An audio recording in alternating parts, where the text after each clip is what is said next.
On the Fringe with Dan radio style. Hope everybody out there's having themselves a great day. It's weird how these things are starting to play out. And I've been so hyper-focused, I guess, in kind of the political world that we sometimes forget that actually some of this outer entertainment crap that a lot of us, I don't think, care about, or a lot of us tend to stay away from to some degree, is actually useful in an interesting kind of way. It demonstrates, it helps awaken. And some of you might be going, huh? How?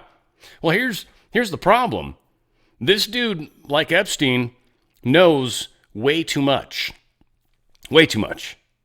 And of course, he's like, I ain't going to tell nobody. Don't worry about it. And they're like, nah, you're in jail. You're totally going to tell people, right? Unquestionably. He is a loose end. Of course, he's on suicide watch. But we're also finding out some other information that seems to tie to the bigger picture and why, almost assuredly, he's probably going to get Epsteined. And if he does, the world sees that. That's two people in a row. Two people in a row involved in all this scandalous, horrible stuff with super powerful celebrities, which can only be a handful of people that we definitely know. Another person, and so they kill him so the secrets don't get out. And it becomes just even more obvious to everybody that's like, holy crap, they really don't want us to know who these evil, nasty people are. It's a trip. We're going through a lot as a society, first off. I want to remind you guys before we get into the show, because this Saturday at 1 p.m. Pacific time, 3 p.m. Central, 4 p.m. Eastern, we do a meeting, a Zoom meeting, basically. I send it out on an email invite to the people. And the way, if you want to be a part of that, there's a $5 meeting where it's just a Zoom meeting, and that's this Saturday. And then the following Saturday, which is the fourth Saturday of the month, is the next Saturday. That's when we do the $25 meeting. And that's actually the one we broadcast where the community actually speaks, right? And we ask questions about what's going on in the world and what they think. And just kind of fun. It's like a larger panel, and it's been working pretty well. So if you want to be a part of either of those, like, we've got quite a few people that are actually out there and you're available. You want to go to onthefringe.locals.com. That's onthefringe.locals.com. This is sort of tied in through Rumble and stuff, but it's not the, like if you're on the channel page and you subscribe there, it's not the same thing, unfortunately. This is a different thing. And the reason that I have to use this is the only way I can get reporting, where I can actually get your email address if you've paid and you're in it. So there's reports that I can run. It's really cool. I can't do that in Rumble. I have no idea who's actually subscribed to me or anything. I know nothing. So it's impossible for me to ever be able to invite people from that list. So if you want to be a part of it, just become a member. It's an active membership is what I look for. You can quit anytime, but a $5 active membership is going to get you on that third Saturday. A $25 active membership will actually get you invited to both meetings. So you'll be invited to the $5 meeting as well as the $25 meeting, and that is the one we broadcast. So if that's something that interests you, please check it out, onthefringe.locals.com. It's a fun way to actually get to meet you guys kind of individually and almost be able to look you in the eyes. So again, very, very fun times. If you'd like to be a part of that, it's not too terribly difficult to do. All right, let's go. Wanted to start off with something fun. If any of you have ever quit a job and really wanted, you wanted to do not the ultimate FU, just an awesome, creative, fun way to quit a job. Steve Harvey helped this gentleman do just that, and I thought it was fun to share. Check it out. Excuse me, everybody. Derek, Jake, everyone. I got an announcement to make, and I got my friends here to help me out. Guys, hit it. Shoot-ba-doo-doo-doo, shoot-ba-doo-doo-doo-doo. I am quitting this job today. Hey, hey, hey.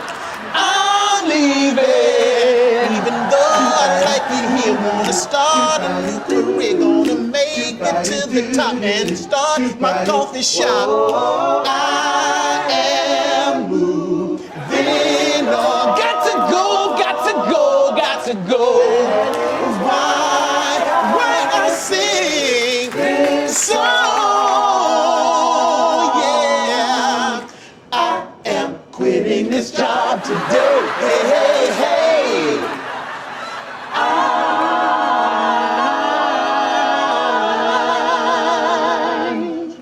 I'm gone.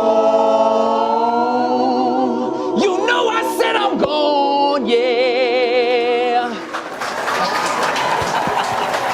Pretty rad. Come on, you gotta give credit for that. That'd be awesome to be able to do something to that effect. But yeah, it is what it is. Also wanted to, it's a cool image.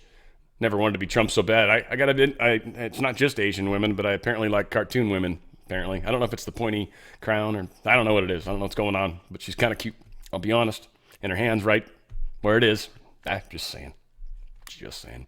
And yes, in real life, I am this immature. This is this is so much fun to be alive. You guys don't even know. Okay, so for those of you that thought you knew Donald Trump really well and like him, awesome. For those of you that don't know him, now you're going to be shocked about this story, and I doubt a bunch of you have even seen this yet. This is pretty cool. Check this out.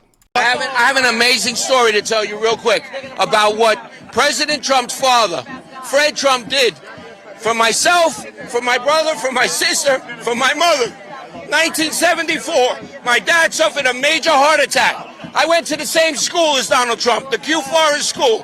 3 days after my father's burial, there was a knock on the door one school morning, 7 a.m. I answered the door. It's a distinguished gentleman. I was 10 years old. My father just died. The gentleman said, "Kid, call your mom." I called my mom from upstairs. She came down. Gentleman said to my mom, "I am Fred Trump, Donald's father." And my mom says, "Yes, I know Donald went to the Q Forest School." And Mr. Fred Trump said to my mom, "Yes, Mrs. Rem, very sorry about Joseph's death. And what you don't know is I'm still on the board of trustees at the Q Forest School. And this morning, I let Headmaster Mr. Philip Rogers know that from this day forward, myself, Fred Trump, out of my own pocket, is going to pay for your 3 children's tuition because I don't want the kids have to go back into the public school system."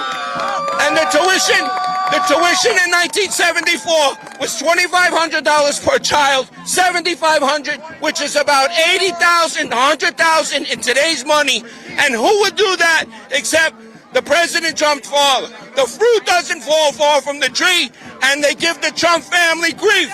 The Trump family is a wonderful family, the entire family, sorry. And who else?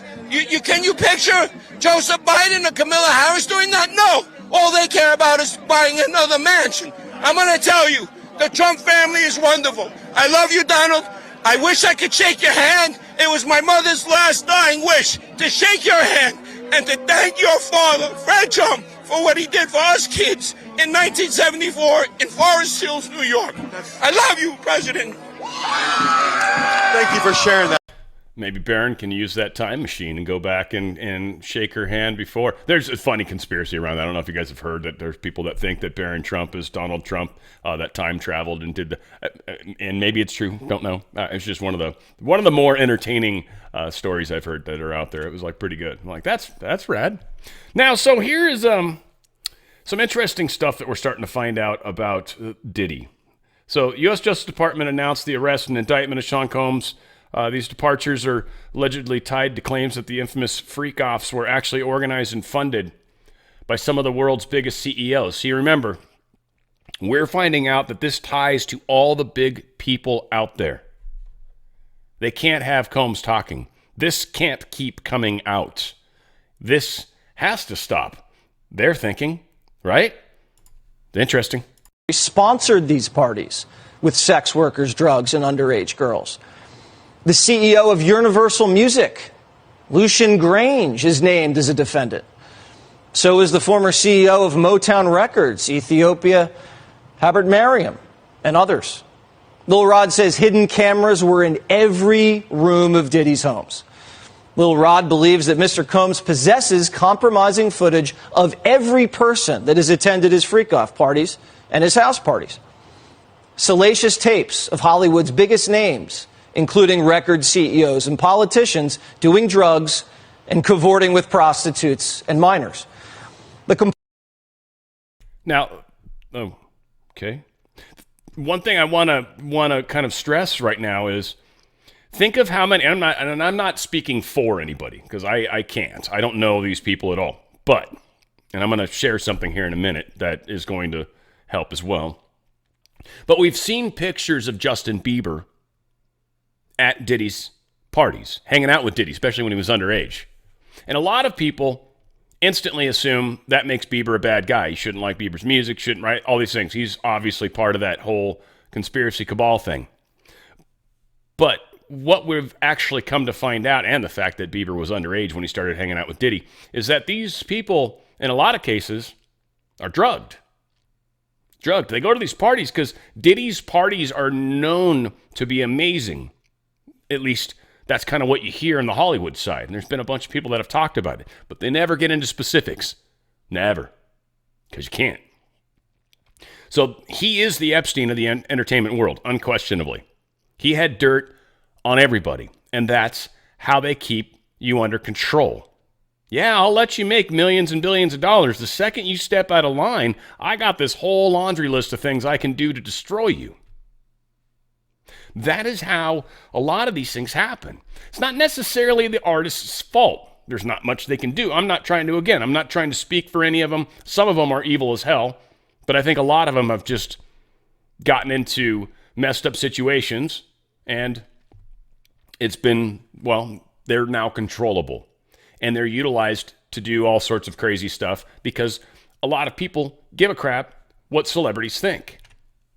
Now, here is some interesting information. I know I'm going to have to fix the sound post-production, but you guys should be able to hear it okay, hopefully. But this is some tapes suggesting that at some of these Diddy parties, that Kim Kardashian could have been involved and possibly was drugging people without their knowledge. Slipping stuff into drinks when they weren't looking. And then once they've kind of lost the ability to control themselves, either get them in compromising photos or get them doing things that are something they would never do consciously and get pictures of that. And then so when you wake up after just losing consciousness and someone's showing you photos of what you did the night before, oh, it's not going to be good, is it? So here's some of what we're hearing through the grapevine. Let's just say it that way. Drugging high-profile men in order to pilfer crucial documents for personal enrichment and blackmail purposes.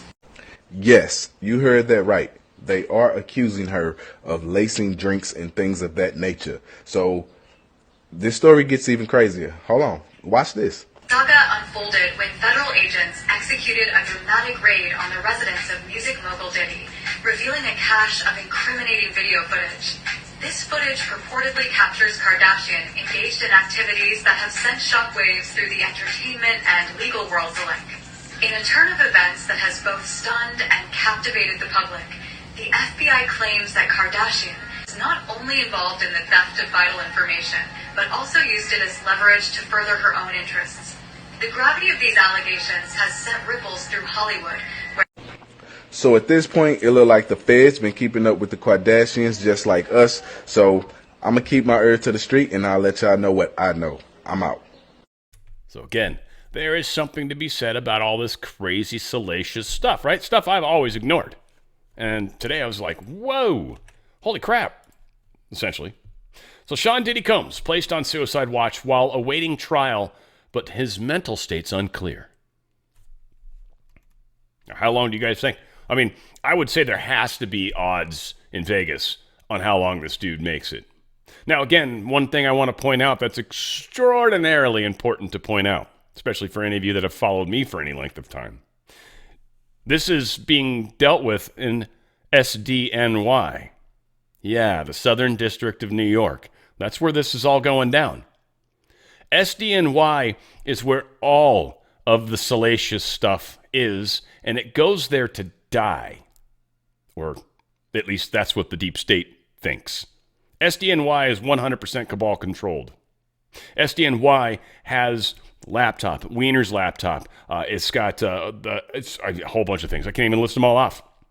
This guy, I think Epstein was in through there. Maxine was in there, or Ghislaine, whatever. And a whole bunch of other crap in SDNY. Stuff that they still won't tell us about.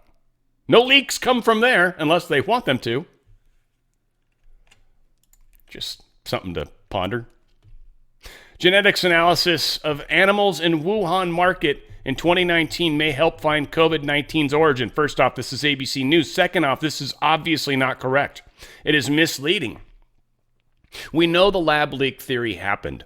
It had nothing to do with animals at markets, yet they're still trying to push that narrative.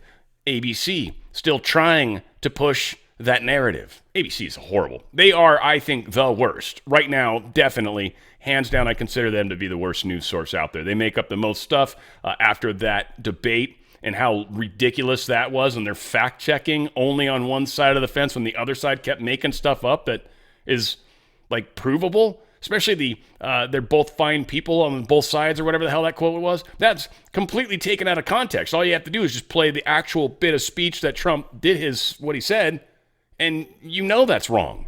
It's just wrong. So ABC News, I think, is horrible. I think it's funny that they're pushing this story. I think it's also relevant considering what all's going on right now.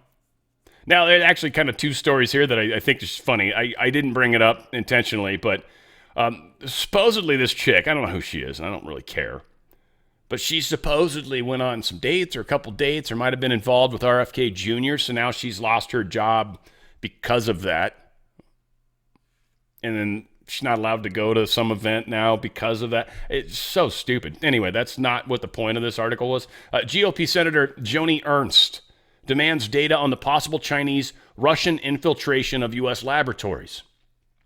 We've literally been doing all of these government grants to these laboratories in foreign lands, Wuhan definitely being one of them, or even letting Chinese scientists come to our laboratories here. And actually, we know this is one of the biggest places of espionage. That's what this article is talking about.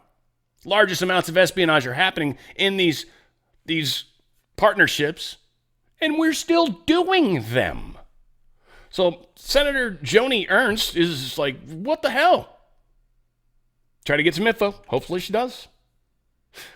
So again, just funny. Springfield, Ohio. We seem to be talking a lot about it lately, and I just don't know why. I think it's because of all the crazy stuff with the religions. I've been corrected, apparently. I don't know. I've seen stuff that said they practice voodoo in Haiti, but there's a lot of people that are correcting me and saying Santeria. I don't know a lot about Santeria. I don't know a lot about voodoo either. I've heard of both of them, but voodoo's probably the one I know more about. Anyway, Santeria sounds too close to sangria, which makes me thirsty, and that's not what we're after right here. So I don't know. So whatever the case is, Springfield seems to be on the radar right now. And everybody says it's a bunch of bullshit. None of this stuff's happening. Oh, it's crazy, right? Oh, we're just saying radical, crazy stuff. Trump and Vance, if they wouldn't have said anything, it was just crazy. I'm sure. I mean, we've had numerous eyewitnesses that have seen all sorts of random, like people, dogs beheaded and cats beheaded and people just holding geese that supposedly got hit by a car. That was my favorite part of the story with the dude that was carrying two geese. They somehow knew the backstory of that. And they're like, no. What actually happened is a car hit two geese. And he was just taking them home to fix them, I guess. Because, he wasn't going to eat them. That'd be weird. Like, who eats geese? Yeah, they expect us to believe this crap. Well, anyway, animal removal records obtained by the American Accountability Foundation from Springfield, Ohio. Might have heard the town. They're showing an alarming number of dead dogs and cats. Huh, how weird. Seems like something if wrong or is wrong in Springfield when they're picking up 208 pounds of dead dog. And they're saying that part of this, and I don't know if Santeria is where they do more of the animal sacrifice stuff. Again, I don't know enough about it. I kind of don't want to, I guess, frankly. But I know there's a lot of animal sacrifice that they do. If you watched Major League, right, Joe Boo, right? Come on, Joe Boo. I think he killed chickens at one point. Whatever the case was. Definitely like smoking. That was very cool. All said, this is kind of what we're up against right now. Another example of kind of where the media lies about stuff, and it's pretty cool. Charlie Kirk, I'm really impressed with this dude. I don't think I could or would want to do what he does. Like there's so many times where you just got to stay in your lane and just do what you do, and whether you do it good or bad is irrelevant, but at least do your thing. And Charlie does Charlie so damn well. I love this dude. So he did another event at a college, Penn State, I guess. Is that the same one that Penn Biden? Is that the same? Or Penn State? I don't know. I don't know if that's different or not. We had thousands of supporters today at Penn State and about a dozen protesters. And what is the press headline? Turning Point draws hundreds of supporters and protesters to Penn State. Well, here's the thing. This is Charlie Kirk. You guys know him. Here is the supporters. bunch of them with red hats, too, by the way. That's trippy. And here's literally the protesters. Now, Charlie, I'm going to correct you, sir. When you say about a dozen, there's 20. I counted them. It's almost 2 dozen. Almost 2 dozen. I think it was over 20, but whatever. Like 20, 21, whatever the hell it was. So a little more than 12, but certainly not hundreds. Not even close. So again, the lying, the deception.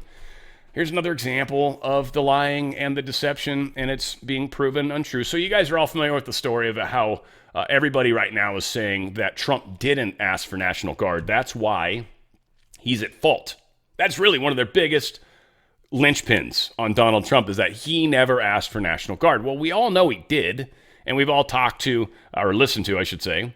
Some of us have talked to, I guess, but we've all listened to, like, Steve Miller and some of these Devin Nunes and Kash Patel, and like there was definitely stuff that was sent forward. Now, what's funny, kind of on both sides of this, and it's just something I was thinking about when I was this story specifically, is there are people that hate Trump, and so they figure if it's somebody that's close to Trump that's saying something that they like it's anti-Trump, that must be true. This is totally how Trump was, right? But if it's one of the people that was very close to Trump and is still close to Trump, and they say something that's actually positive of Trump, or actually says what the other person said is incorrect, somebody that hates Trump versus somebody that likes Trump, and he had plenty of haters around him.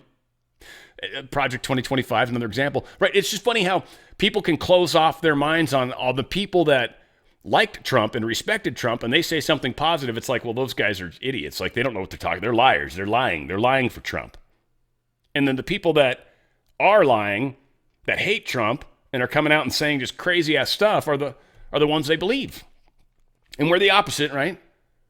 We don't believe the ones that we know are bad, that are lying, that are saying stuff that just doesn't seem to be true, that goes against what Trump is saying, at least. We're trying to give him the benefit of the doubt. And we love the people that are still loyal to him. We embrace them. We try to listen to what they have to say. It's baffling to me. That is all. And it's just, the separation, I don't think that's where literally it's going to divide. We're going to divide into, there's this group of people that actually believe the path forward. Trump is probably the best person to get us there. Whether I like him or not, it's irrelevant.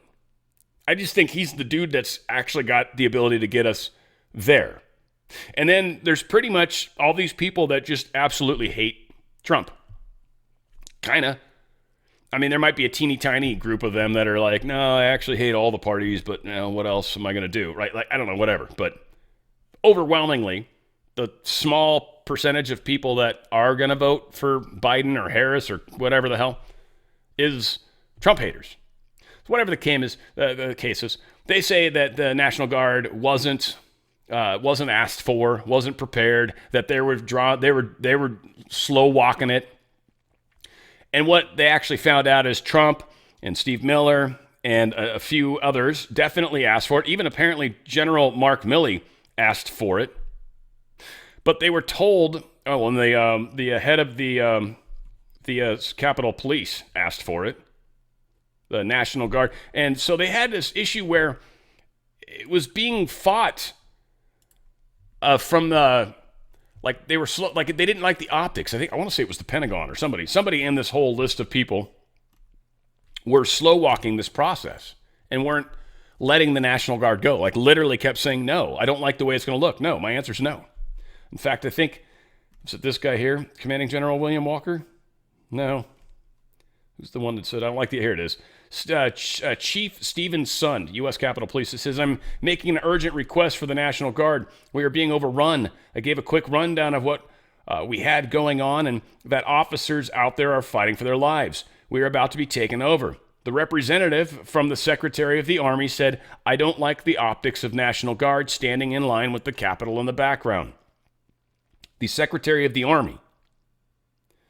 Probably one of the people that was one of the TV generals that didn't want to do what Trump needed and wanted, right? Again, the way they control things has been very interesting, to say the least. Spent more time on that than I wanted, but it is what it is. Folks, staying in their system right now is not a good thing. We're hearing about all sorts of crazy stuff. As the truths come out, bad things are going to happen. We're also seeing that they lowered interest rates 50 basis points, which is going to be good for the short term. Might be a good thing to think about. It's going to be good for the short term. Horrible for the long term, and likely going to be utilized to blame Trump. The fact that they did this, I'm almost expecting another rate change soon, just so they can really, really kill it. But maybe it would be too obvious. I don't know. We'll see how it plays out. But staying in their system, I think, is a bad idea. DRSlikesgold.com. DRSlikesgold.com. If you've got a 401k or an IRA, you're looking at cash, which inflation's killing, and changing the interest rate like they did is going to make that worse. Inflation will definitely go up, but it's slowing down the economy. This is the problem they have. It's called stagflation. So whatever the case is, your dollar's taking a big bite right now. 2, we know the stocks are way overinflated right now, and that's another problem. There's a hiccup coming. And since the hiccup is past due because of how much the government's been trying to pump money into this because they didn't want to look bad, they don't want it to happen on their watch, it's like overdue. And so it's going to be an extra big fix when it happens. And some are saying that the deep state needs to be kicked out, the Fed needs to go, and so maybe it's even a bigger small hump. So how this plays out, we don't know. And when exactly it happens, there's a tug of war happening. I don't know who wins. I think ultimately they want it to happen on the Biden's watch, the good guys, right? And then the bad guys want to control it for when Trump wins so they can make it look like that's what caused it because nobody wants Trump in office. I don't think they're going to be able to pull that off.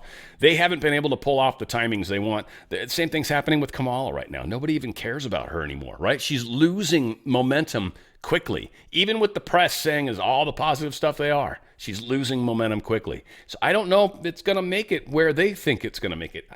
That's my hunch. I don't know. I'm out of their system the best I can. I mean, if you've got somebody that's helping you directly, cool. If not, Bitcoin's the only other positive asset right now. That and precious metals are the only things that are positive as far as buying, like going up in value, going up in wealth. It's a great place to park for the moment until we get through this hump. Go to drslikesgold.com, drslikesgold.com. You get out of their system tax-free, penalty-free, and it's physical metals put in a trust. It's literally physical metals with your name on it. They are your metals, just not in your possession. That's how they do it tax-free, penalty-free. Otherwise, you're cashing out. Go to drslikesgold.com. You're going to have lots of questions. Goldco's going to answer them for you. They're friggin' awesome. I am definitely a Goldco partner. I love them. They've been good to me. I've bought precious metals from them. I definitely recommend it. Prices are going up, but it's a good way to get some of that cash you have right now over to this other side before that cash becomes worth less, which is what's happening with inflation. It's worth less every day, and that's not good. Gold's actually going up, and it's actually gone up in value every day, I can't say, but overall, within the last short period of time, since February, it's gone up a great deal, and it's in one of the spikes that are happening because things are starting to get crappy. It's a good place to park your wealth for now, and it's liquid. You can undo it later, if you will. Go to drslikesgold.com, drslikesgold.com. And when I say undo it, I mean move it into wherever we're heading. There's no like Control Z on this. Once you do it, you do it. But there's lots of questions. Ask them. There's stuff you should read before. I mean, again, check it all out. But it's actually a great place to park your wealth. It's going up in value a lot. And I've shown the graphs multiple times. drslikesgold.com, drslikesgold.com. Get out of their system before they get out of you. So all of you, Tori says is doing something super cool right now, I think. And I don't understand it. I don't want to pretend I understand it. She wants this Amicus. They're doing an Amicus, and they're trying to get a bunch of people to do it with them. It's kind of a weird thing that's actually happening. So she said all of you should be getting responses from your names that you received. This is on her server and all that. So this is what she's been trying to do. Like, keep them coming. She's trying to get a lot of people together to do this. When she did, Yahoo shut down her email account that she was using. Literally, after a very short period of time, Yahoo immediately shut down her account because they did not want what she was doing to happen. So they posted they're scared. Please resend to my own server. This is a big problem. Please resend. Do not send any more emails to Yahoo. I will file a cyber FBI report. They are terrified. Wait till you see the suit. We are amici on them. It has everything. Resend your emails to my own server, and I guess it's admin@torisays.com if you guys want to try to be a part of this. Now, I don't know a lot about it, so you would be wise to go to her Telegram channel, which she's talking about also, including your name and state in the subject line. If there are laws or regulations in your states that deny you the right to redress your grievances, Please include that information in the body of the email. Additionally, if you were part of any election lawsuit that failed, please state that. If there was a lawsuit in your state but you were not involved, example, Sidney Powell's case, please cite it. This information helps us with citations and ensures we don't miss any suits. Email admin@torysays.com. So again, if you guys want to be a part of it, I would look into it before you just email her. Be like, what is this about? Like, she's got it all over. Her Telegram channel would be one place I know for sure. But if not, try to find Tory Says, the real Tory Says, I guess, and see if you can find that information if you're interested. All said. All right, so we got some weird stuff going on in the States right now. More problems in New York. And again, I think a lot of this stuff is leading to this whole criminal underground, this whole weird thing. This conspiracy is ultimately what it's going to be, not a theory, but actual conspiracy. But Migrant brothel that operates 24 hours a day in seedy New York City is the Market of Sweethearts, I guess, was raided by cops. I don't know. I think it's tied to what's going on with all these Chinese people. It looks like there's some Asian people in that particular ring. Who knows? But there's been all this stuff with China. A whole bunch of people have stepped down or been fired or whatever. These are all Adams support crew, so Adams is pretty much in the middle of this. I think taking down a mayor of a city is probably a big deal, so maybe they're dragging their feet on that just because of the optics. We'll see. Weird story in Kentucky. I guess there was a sheriff went into a judge's chambers to have a discussion with the judge. Apparently they got into some sort of argument. The sheriff pulled out his firearm, shot the judge, I think multiple times, and then turned himself in. So the judge is deceased, unfortunately. I mean, it's sad someone died. I don't know anything about him. District Judge Kevin Mullins, 54, was found with multiple gunshots. He was pronounced dead at the scene. So yeah, not good. Don't know what's going on there. We'll probably find out more later, but for whatever the case is, that's what we know. House report shows California's COVID fraud was so much worse than we think. Just to mention a little of this, the only natural response consists of one word. Really? One can read the paragraphs over and over and try to make sense of it. A government agency hiring someone just out of prison after a federal identity fraud conviction and placing her in a position with access to names, social security numbers, and other personal information, allowing said individual to engage in more identity theft. Honest, hardworking taxpayers can only wonder why the Justice Department didn't try to charge the Massachusetts, in this case, official who hired Miss Pacheco with first-degree stupidity. Here's the thing, guys. I'm not sure. I mean, maybe it is. This is very strange to be able to give someone who is literally someone that steals people's identity access to be able to steal people's identities even more efficiently, and she did. So of all the states though that got ripped off and did stupid stuff, apparently California's taking the trophy home. Of all the states that suffered problems with their unemployment systems during the pandemic, California stands out with estimates of fraud in the Golden State along ranging from $20 to $32 billion that they just gave away. Apparently, we have obsolete, clunky unemployment systems that caused harm by leading crooks to defraud taxpayers.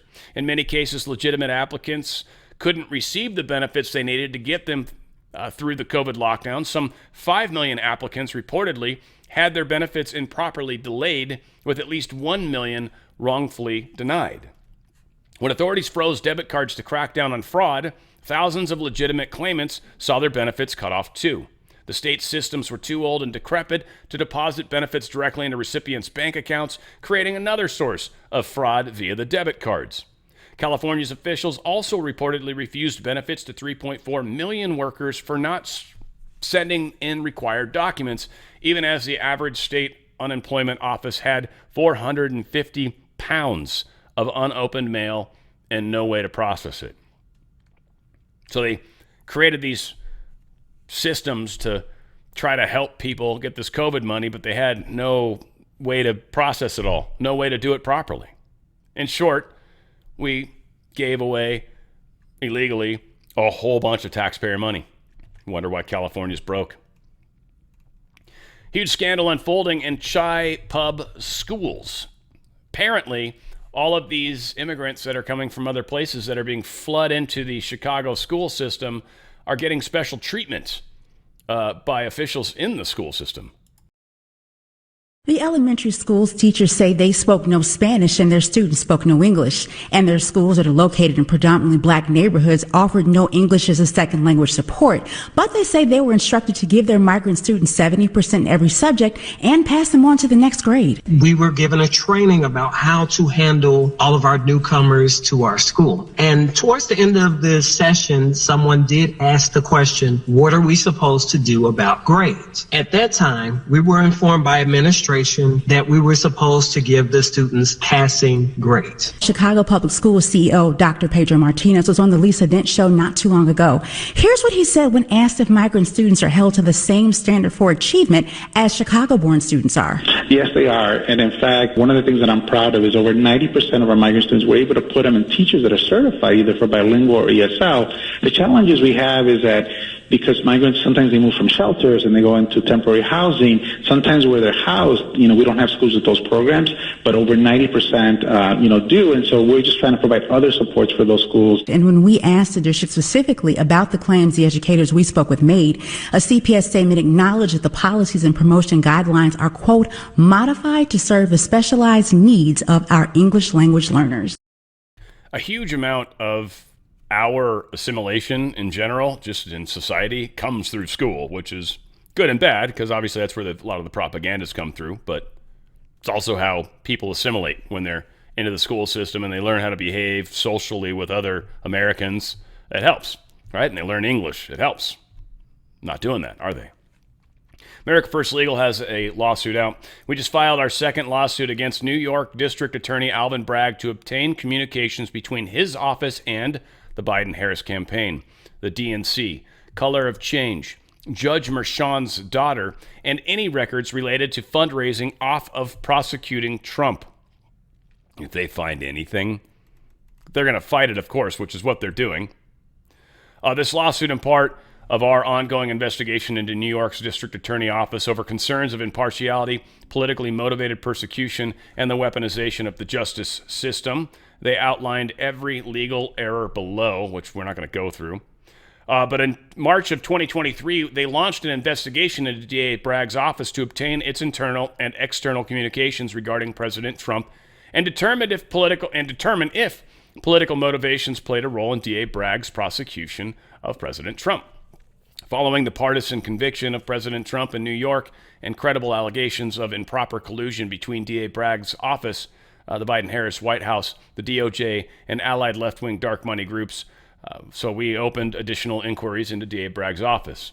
Well, this June, after more than a year of stonewalling our requests, DA Bragg's office granted access to one single-page record. Furthermore, DA Bragg's office admitted it possesses dozens of emails and other communications mentioning President Trump with the Department of Justice, but refused to provide these records on grand jury secrecy grounds. Interestingly, DA Bragg's office's admission to the existence of these records appears to directly contradict a claim made by DOJ in a letter to Judiciary GOP Chairman Jim Jordan the same month, which stated DOJ found zero email communications between any officials.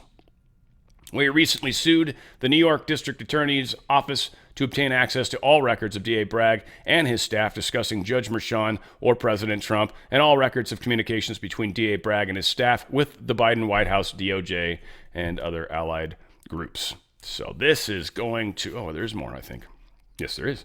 As part of the ongoing investigation, we also sued the DOJ last month to obtain records regarding Matthew Colangelo, a key figure in the partisan and politically motivated prosecution against President Trump in Manhattan. So, they're losing ground in a big way. Supreme Court rejects Green Party bid to appear on Nevada presidential ballot.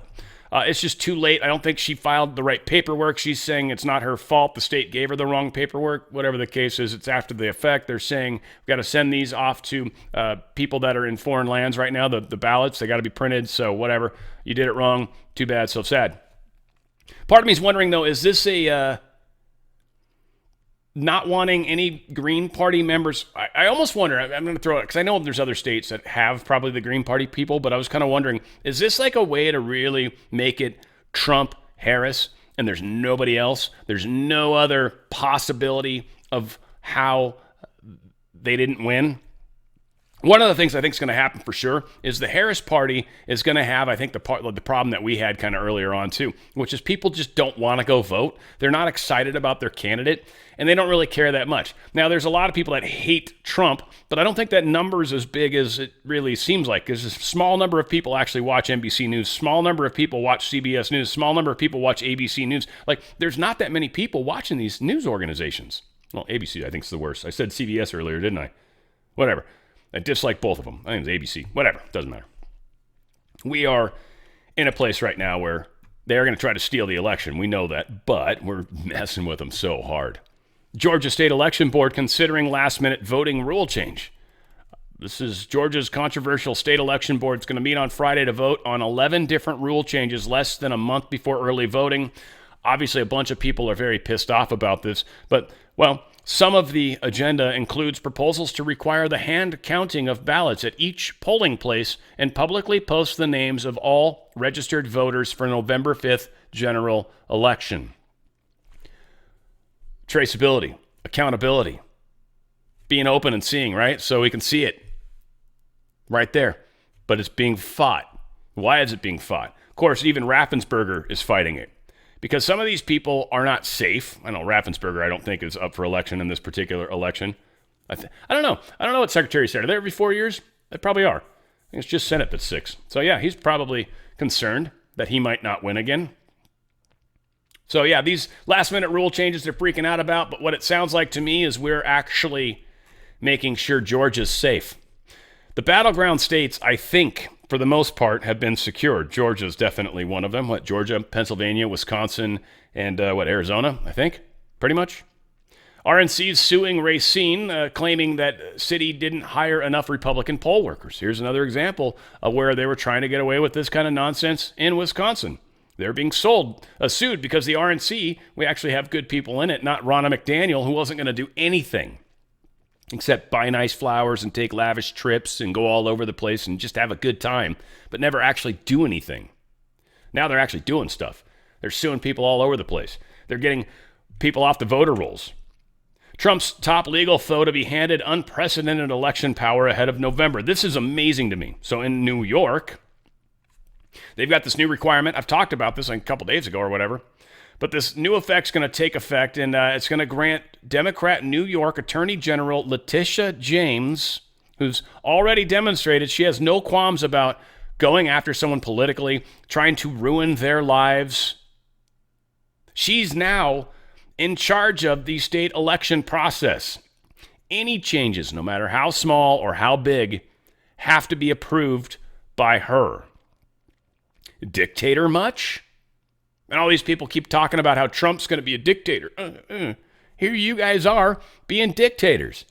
A dictator's one person that controls a point of power, right? Controlling the elections controls everything. If we can't possibly make the elections more secure, and you guys are allowing non-citizens to vote, well, we have a huge problem, don't we? Especially when they're desperately trying to go after the popular vote. That's what everyone's claiming. Oh, we'll get the popular vote. May not, I don't know. We'll see about the Electoral College. But we'll get the popular vote. I don't even think you're going to get that. I don't even think it'll be close. I mean, I don't. I think they got some numbers for sure. Because there's some very blue places that are also a mess. So this is pretty messed up.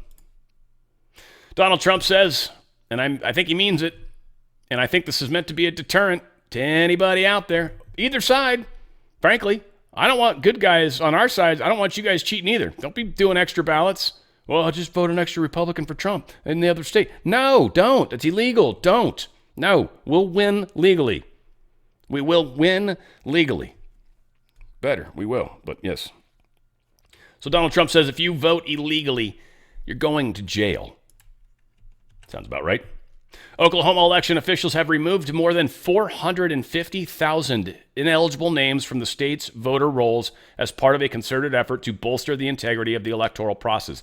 450,000 votes just got removed from Oklahoma that can't be used nefariously. It's a huge number of votes they just lost, deep state, huh? All right?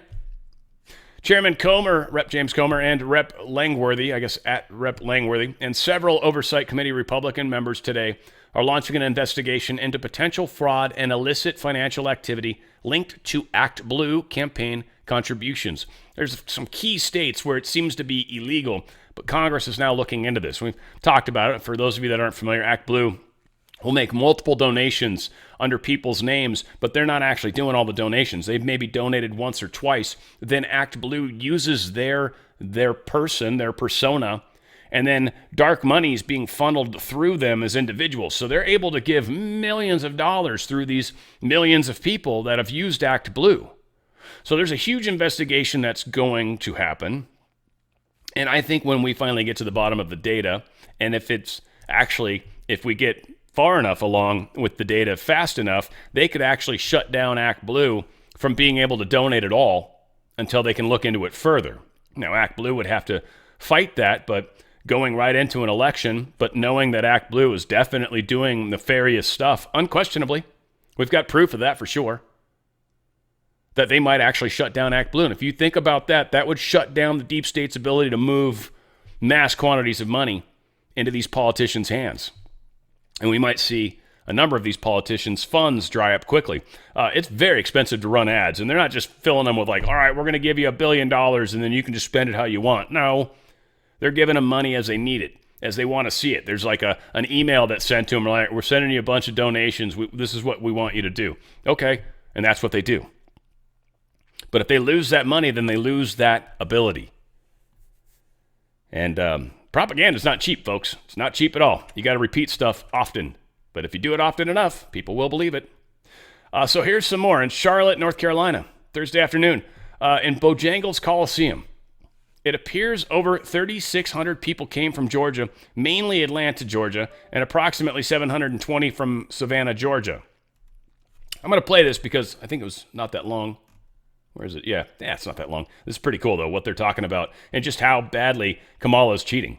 It's obvious. We're going to get to some data from the Kamala rally. 5,003 mobile devices at Kamala Harris's rally in Charlotte, North Carolina on Thursday afternoon. It appears over 3,600 came from Georgia, mainly Atlanta, Georgia, and approximately 720 from Savannah, Georgia. So that's a North Carolina rally with almost 80% of the attendees being from Georgia. After you do the math, that's only 600 or so local people from North Carolina that attended. That's all who shows up, and you're planning to what, get 80-something million votes again? Something ain't right. And then all these people come from buses, and it's kind of weird because at the Trump events, you don't really have like organized buses like that. People just kind of show up and park on their own. But at the Kamala rally, there's just these lines of buses at every event, which is weird. And a lot of the people are also the same people that attend multiple rallies. Can you read those tweets? Any of the same ones from previous events, because this guy's tracking the cell phones, I guess, and he says 90% have been to 3+ rallies, 54% were even at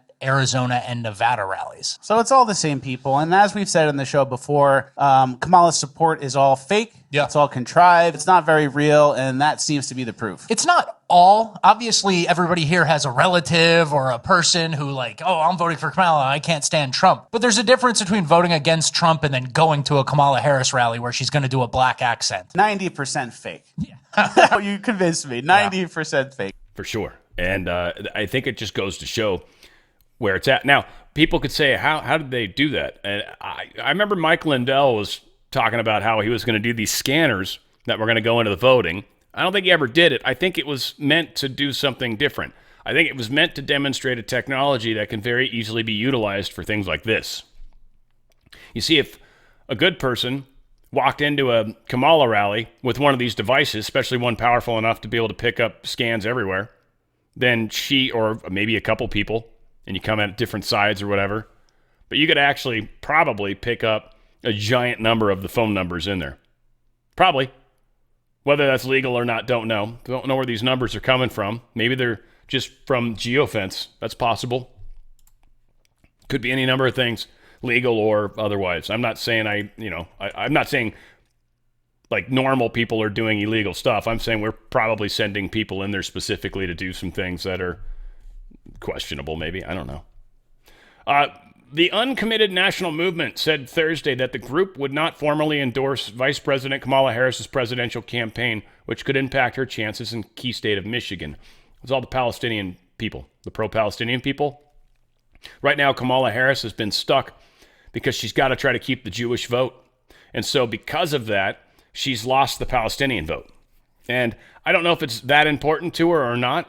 They're the ones that'll definitely go out and protest and stuff and cause all sorts of problems and will actually show up at her events and ruin them. So I think that's funny. Again, the snake is eating its own tail to a large extent right now. We got an exclusive on Walz, Mr. Tim Walz, Tampon Tim, a.k.a. Former National Guard colleague alleges classified nuclear manual went missing in Nebraska during his tenure. Just call it a coincidence, I'm sure. I mean, this is China Tim, right? But the retired Nebraska National Guard soldier who worked with Walz for 3 years recounted the disappearance in an interview as a congressional investigation into Walz's China ties continue. This guy basically said while he was working there, he recounted the disappearance in a phone interview with Alpha News. Fearing retaliation, he wishes to remain anonymous, but is willing to cooperate with the FBI. According to the retired soldier, Walz had just returned from another trip to China around the time when the manual went missing. He alleges Walz was one of the few with access to the building where the top-secret manual was stored and was often the only one there. The former battalion member believes Walz stole the nuclear SOP manual and later returned it. Probably had to copy it or something, right? Took pictures so he could get those back to China. He's probably been spying on this country at points. Probably, maybe, I don't know. This alleges that, that's for sure. It would suspect that, or it would just, whatever. This is pretty cool. RFK Jr. talking with Don Jr., very good times, and talking about cleaning up the food and stuff. I love what RFK Jr. is talking about doing. I love. Like, I fought the genetically modified food, and I'm so against a lot of the crazy shit we've been doing. So I love the fact that somebody's going to fight to help get us back on the right track and get healthy food back in our bodies. When I was a kid, the average pediatrician would see one case of juvenile diabetes in his lifetime. Over a 40 or 50-year career, today, 1 out of every 3 children who walk through his office door is diabetic or pre-diabetic, and the cost of treating diabetes and other mitochondrial disorders is now larger than our military budget. This is This is the biggest threat to our country, and people are beginning to notice it. Doctors were scared to talk about it. Public officials ignored it, and now people are finally starting to talk about it and recognize that this is the number one issue. If we want to have a resilient nation, if we want to have a prosperous nation, if we want to have a happy nation, we got to begin by fixing the food system and fixing the pharma system and getting the corruption out of USDA, out of NIH, out of CDC and FDA, and restoring the health, actually getting to focus on public health rather than the profit aspirations and the mercantile ambitions of the pharmaceutical companies and big ag and the big processed food companies. Yeah, I think without question. Obviously that's somewhere I'd love to see you handle that, because you need someone who can break through the corruption, who can break through that noise, who actually understands the facts, but in a lot of those positions, who also has the platform, I think, which you've done an incredible job of creating, of having Americans now buy into this, actually understand what's going on. I think they've been kept in the dark for so long.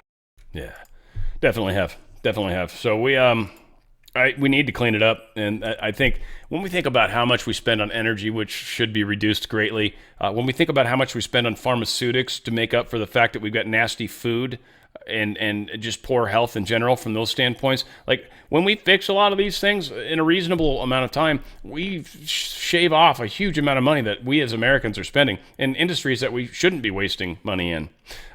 Florida governor said the feds are being uncooperative. Well, I think this is... Yeah, well, I don't know if I want to play all 3 minutes of that. Florida Governor Ron DeSantis said the feds are being uncooperative with the state's investigation into the second Trump assassination attempt, including by blocking access to the golf course where it happened. That's odd. Appearing on Fox News, Florida Governor Ron DeSantis was asked whether the feds were cooperating. He said the answer is no. They're not being cooperative. He says he's added that he is concerned that vital information is not being passed on. So we'll see. He talked a lot of talk about how he was going to be able to do an investigation. I don't understand why he can't, but I guess they're calling it a federal crime, which usually supersedes state authority, I think. You guys can fact check me on that, but I'm pretty sure that's how that plays out. This is I don't know. I think we just have to accept the fact that it's a dangerous place that we're in right now. Trump knows that. He just has to work on the people that are immediately around him. I think he trusts them impeccably. We obviously know the deep state's desperately trying to get him assassinated any way they possibly can. We know they are. Here's proof of it. I'd like to know if you think it's time for Democrats to stop calling Trump a threat to democracy. No, fact of the matter is that he is a threat to democracy. No, I think we should be clear that he is a threat to democracy.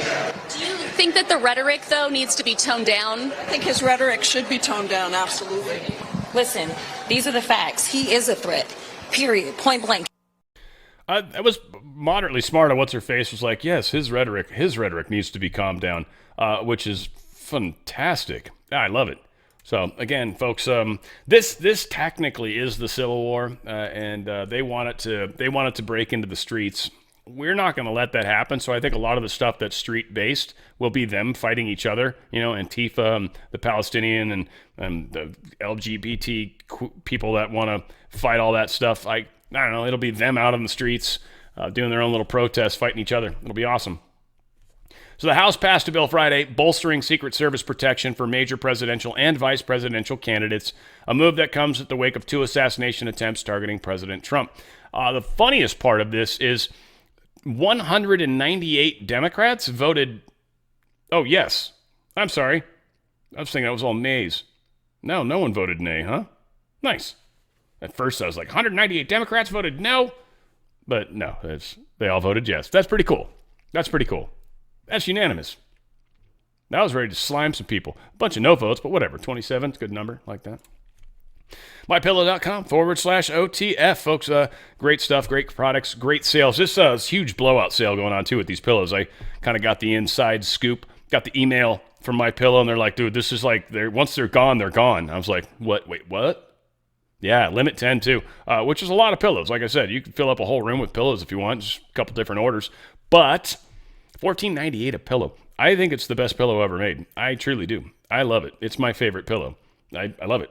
I love it. I don't want to say what that actually implies, which has been problematic for me since day one. The rest of everything, I'm 100% on board. Still think it's the best sheets ever. I like the premium sheets. I haven't been seeing those on sale. Those are probably full price, but very, very good.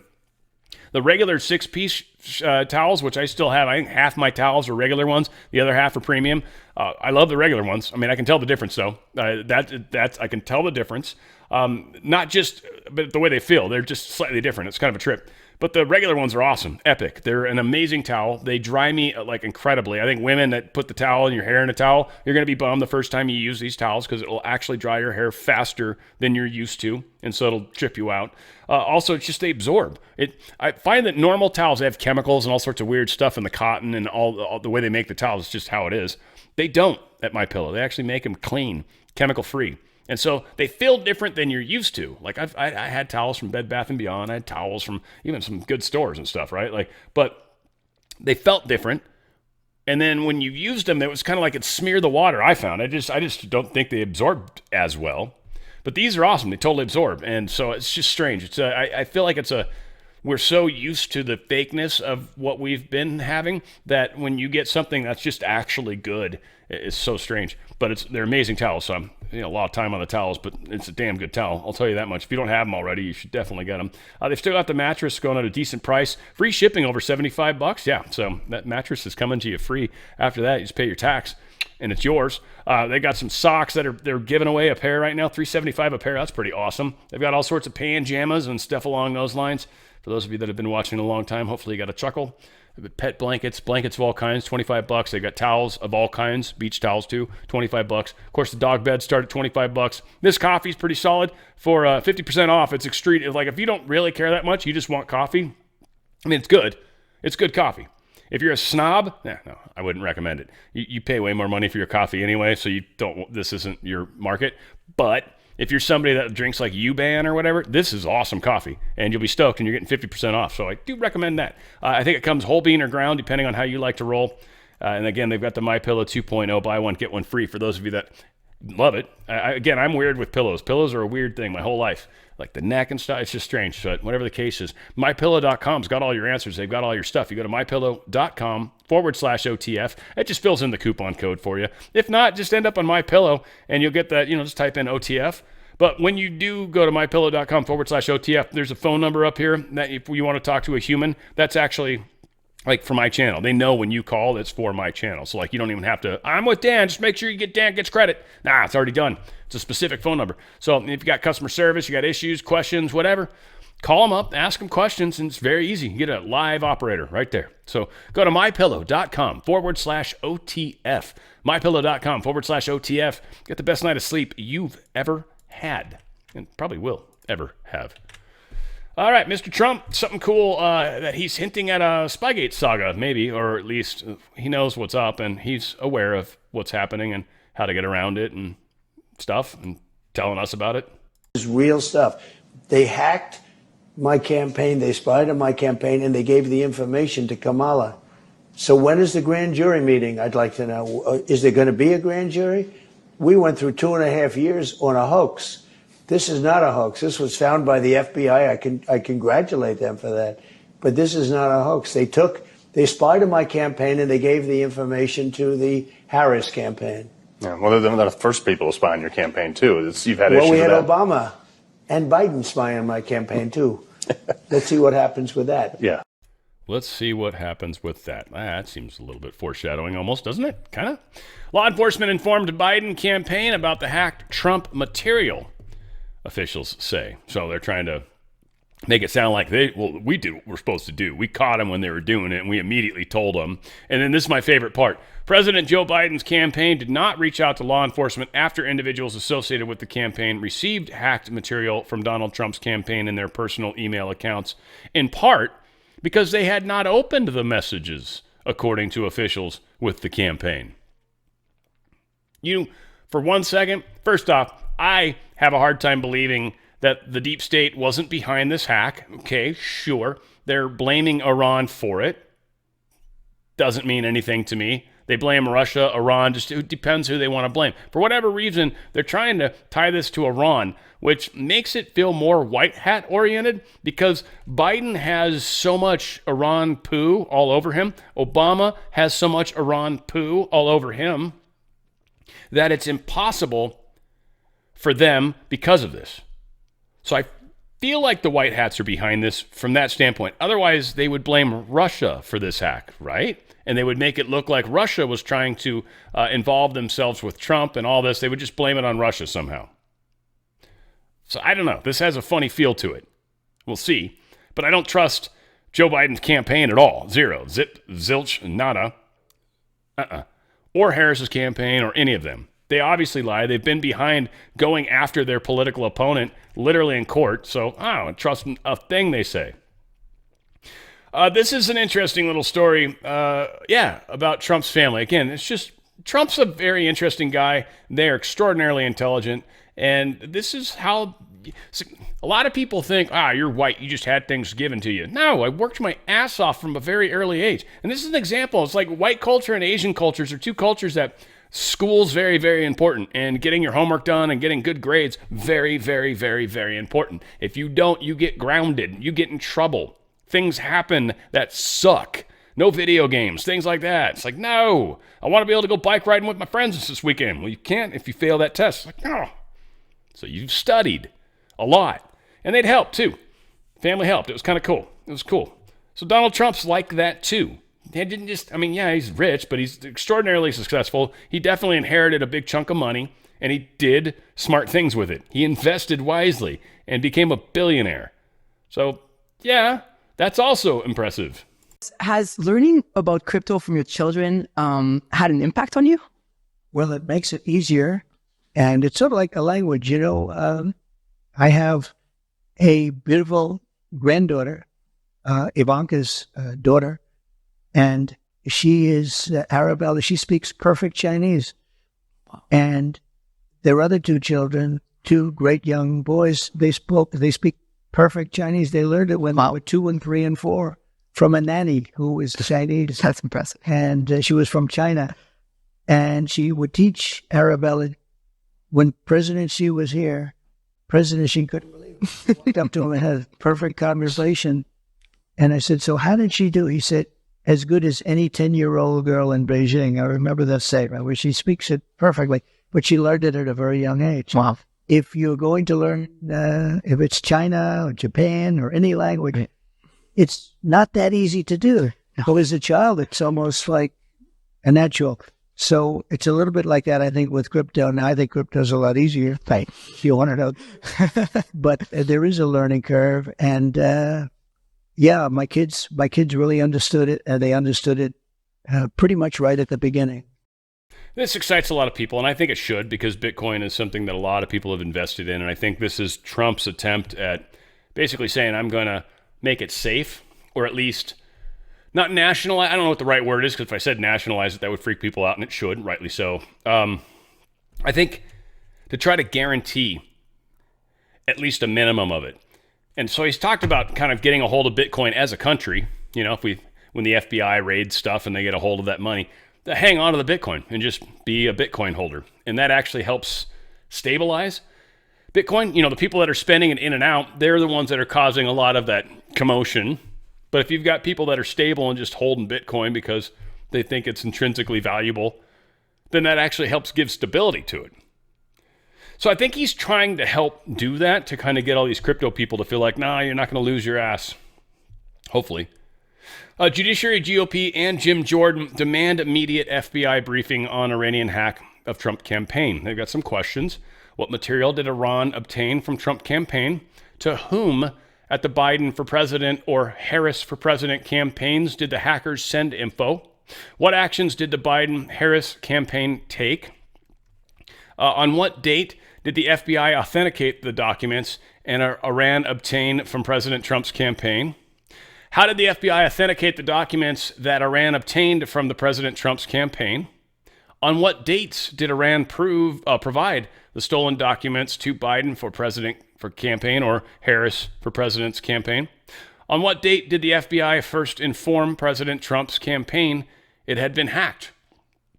A lot of very interesting questions. How did the FBI authenticate that these documents were, in fact, legit? How did the FBI know?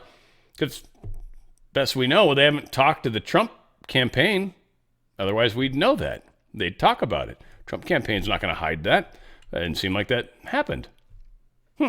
Makes you wonder. Trump assassination attempt task force is holding its first hearing. Its first hearing, at least. Bipartisan panels investigating the first assassination attempt on former President Trump scheduled its first hearing for next week, where they're going to start asking some tough questions to some tough people. So what's bothersome to me is the fact that it's literally taken this long. Literally. We're, 13th of July, right? And here we are, the 20th of September. We are we're 2 months plus, 2 months and a week plus since, and then we're having our first task force hearing. Okay. All right. Not cool. Some stuff going on in the world that's a little interesting. Ukraine has banned the use of Telegram messaging app on official devices used by the state officials, military personnel, and critical workers because they believe its enemy Russia can spy on both messages and users, the top security body said on Friday. Now, either A, they just learned that because they've had so-and-so in custody, what's-his-face, Duval in custody, maybe, or Ukraine, you really suck because you got taken over by Russia a long time ago, right? A year and a half or whatever now, and you're now just stopping using Telegram? Now, I know supposedly Russia and Ukraine have both, everyone's been using it because it's been kind of an encrypted, it's one of the few free speech apps that doesn't have eavesdropping happening, frankly, is what it is, or was. I don't think that's changed yet. I don't use any of these apps ever thinking that nobody can see what I'm looking at. I don't care. I don't direct message on any of this crap ever. Like, there's a couple excuses, but it's rare. I don't. It's just not. It's not something I want to be involved with. And whenever anybody's direct messages start getting weird, I usually block them because it's just not worth it. It's just not. A lot of strange stuff happens, and people will try to get you all in trouble for direct messages you've had, and it's like, At least, Twitter's making that easier to block if you don't, if you've got people sending you direct messages because you're subscribed to them. I mean, you can always unsubscribe. That's always an option. CERN's going to expel hundreds of Russian scientists. I think this is another funny thing. CERN, after a year and a half of Russia invading Ukraine, which everyone's pissed at, now they're going to finally kick Russia out. Now, supposedly back in July, they got rid of Belarus, but it took how long? This is just kind of interesting, I thought. First off, I think CERN is completely deep state, 100%. I think they're doing some interesting, weird stuff. Some of it possibly useful in learning things, and I think very likely meant to actually, I'll say, do some nefarious stuff, I think. And there's all sorts of speculation that I could run off into, but I don't have proof on any of it, so it's pointless. Elon Musk apparently gave this Chechen warlord a cyber truck. I don't know if he gave it or let him buy it or whatever. So the dude had a cyber truck, and then he puts a 50 cal on it or whatever this is, mounted machine gun. I don't know if it's not a 50 cal, probably.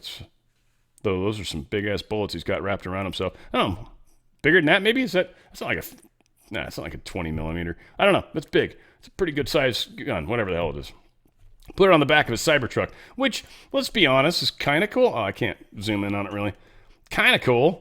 I mean, it's messed up. It's a total warlord type thing, right? But yeah, so the dude's was driving it into the Russian zone where the war was in Ukraine. He was running around kind of showing off because he's a Chechen warlord. That's what they do. They're badass like that. Problem was, Elon Musk no, this isn't bad for image. Bad. So he deactivated the truck. His truck specifically deactivated. His truck does not work anymore at all. Whoops. Ukraine is on a trajectory to lose its war with Russia, says the Washington Examiner Post here. Russia has paid a massive cost for Putin's imperial fantasies, that R. Austin said. He says there's more than 350,000 troops killed or wounded. I don't know if that's true. It might be. 97 Russian combat aircraft destroyed. Maybe. Russia's vaunted Black Sea fleet forced into ignominious retreat. Ignominious? Whatever. I'd have to practice that word a bunch of times before I could finally say it correctly. A bunch of people I know, you guys want to correct me right now. I'm sorry. You say it properly. That's great. I'm not ignominious. Close. Retreat. 32 ships were sunk with the help of our Western weapons, most speculate. No proof, but most speculate.